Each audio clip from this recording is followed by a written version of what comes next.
Consciousness is one of the biggest enigmas in science and philosophy. It's the feeling of being alive, the you that experiences the world. But where does it come from?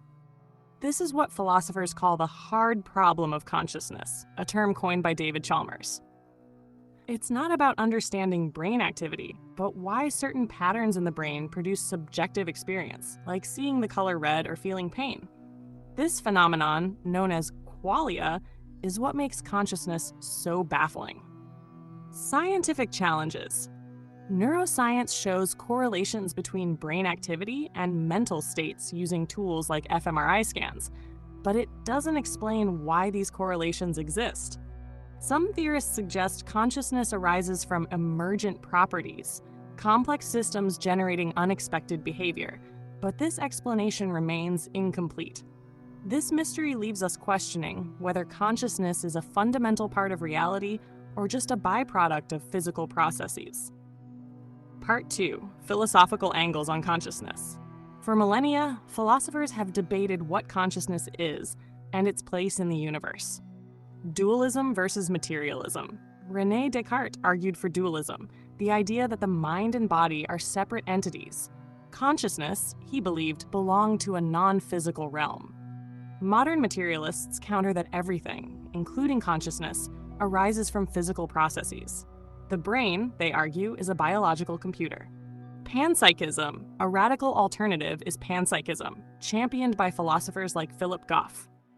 This theory proposes that consciousness is a fundamental property of the universe, like gravity or electromagnetism. If true, even elementary particles might have a tiny bit of consciousness, combining in complex systems like brains to produce what we call mind.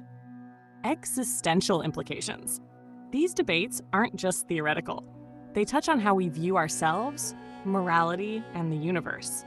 If consciousness is fundamental, it might reshape how we approach science and ethics. Part 3. Consciousness and the physical universe. One of the most intriguing connections between consciousness and reality comes from quantum mechanics. The observer effect. In experiments like the double-slit experiment, particles behave differently when observed, suggesting that the act of observation might shape physical reality. Some interpretations, such as the Copenhagen interpretation, hint that consciousness could play a role in collapsing quantum possibilities into definite outcomes. Quantum consciousness theory. Physicist Roger Penrose and anesthesiologist Stuart Hameroff propose that consciousness arises from quantum processes in microtubules within neurons. Their orchestrated objective reduction, OR theory suggests that quantum events could explain the non-material aspects of consciousness. However, this remains speculative and controversial, as no direct evidence supports quantum mechanics being involved in the brain's workings. Part 4. Consciousness and artificial intelligence. Can machines ever become conscious? AI systems like ChatGPT or AlphaGo can perform tasks with superhuman efficiency, but they lack self-awareness. Tests for consciousness. The Turing test evaluates whether a machine can imitate human responses convincingly, but passing it doesn't mean it's self-aware. A more advanced approach is the Integrated Information Theory, IIT, which measures how much information a system integrates.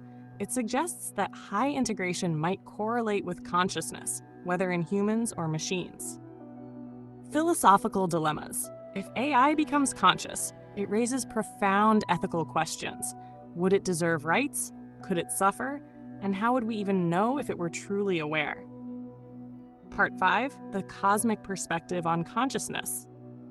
Some theories suggest that consciousness might not just reside in brains, but could be woven into the fabric of the cosmos. Biocentrism. Proposed by Robert Lanza, biocentrism argues that consciousness creates the universe, not the other way around. This flips our understanding of reality. Space and time might be constructs of the mind rather than external entities.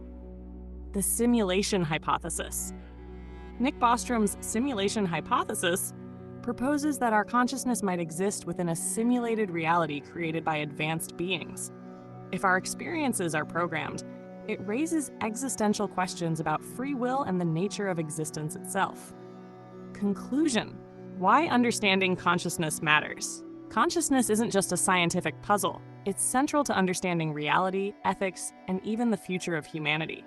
Whether it's a product of brain activity, a cosmic fundamental, or something else entirely, solving this mystery could redefine how we see ourselves and the universe. Perhaps consciousness is the universe's way of observing itself, a profound realization that might hold the key to our greatest questions.